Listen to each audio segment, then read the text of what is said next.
បាទសួស្តីពុកម៉ែបងប្អូនដែលបានជួលនៅម៉ាស៊ីនផ្ទះសិទ្ធអូតូស្វ័យប្រវត្តិពីហាងយើងខ្ញុំទៅហើយវីដេអូនេះនិយាយអំពីរបៀបនៃការរៀបចំជើងដឡូ power ពងនៅក្នុងម៉ាស៊ីនហើយរបៀបនៃការបញ្ចូលពងទៅក្នុងម៉ាស៊ីនឲ្យបានត្រឹមត្រូវនៅលើម៉ាស៊ីនយើងមានការណែនាំជាភាសាខ្មែរបើយើងផងដែរបងប្អូនចាំពិនិត្យមើលអក្សរនៅហ្នឹងហើយពេលដែលទទួលបានម៉ាស៊ីនឃើញរូបរាងបែបនេះចេះបងប្អូនចង់ដកចេញពីស្នោក៏បានអត់ដកក៏បានដែរឡើយយើងចាប់ដើមដកចេញពីស្នោមកបងប្អូននឹងឃើញសម្ភារៈបន្ថែមរបស់យើងមួយចំនួនហើយអានេះជាជើងដឡូ power ពងអូតូនៅក្នុងម៉ាស៊ីនបងប្អូនហែកថង់ហ្នឹងចេញមកបាទដោយសារម៉ាស៊ីនថ្មីយើងអត់ហែកថង់ទេហែកថង់ខ្លួនឯងណាហើយយើងដកគម្របហ្នឹងចេញមកដើម្បីឲ្យវីដេអូនេះខ្លីគឺខ្ញុំបានជម្រាបដឡូម៉ាស៊ីននេះឲ្យហើយដើម្បីងាយស្រួលបងប្អូនអ្នកគ្នាមើលណាបាទអញ្ចឹងចំពោះជើងដឡូនេះវាមានបំពង់សសនេះបាទវាមានងាំស្ពឺរបស់វានេះបាទហើយបងប្អូនចាប់ដើមដាក់ចូលទៅក្នុងប្រឡោះនេះនៅខាងលើនេះវាមានងាំស្ពឺរបស់វាវែងមួយពណ៌ខ្មៅវិញកាត់ទឹកដឹងរបស់វានេះបាទជម្រាបវាបែបហ្នឹងអញ្ចឹងមកបាទហើយយើងមានបិទផ្លាកប្រយ័ត្នទឹកចូលដែរអានេះជា motor power ពងរបស់វាអញ្ចឹងបងប្អូនជម្រាបជើងដឡូវាមួយបែបហ្នឹងតាមប្រឡោះមកទុកប្រឡោះប៉ុណ្នេះបានទេហើយយើងយកពងមកដាក់នៅលើហ្នឹងទៅបាទយើងឃើញពងវាទើនៅលើហ្នឹងបានណាប្រឡោះនេះគឺជាប្រឡោះដែលយើងរៀបសម្រាប់ពងមាន់ហើយបើសិនជាបងប្អូនចង់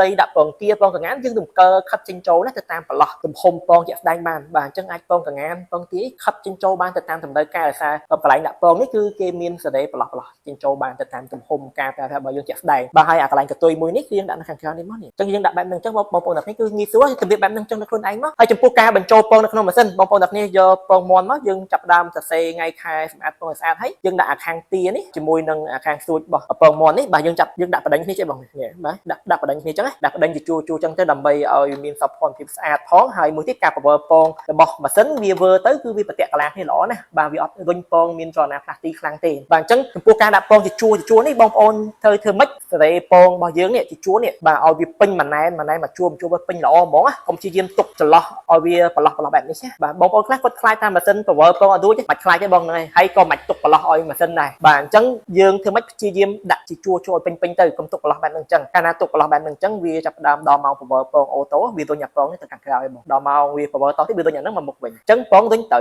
រុញម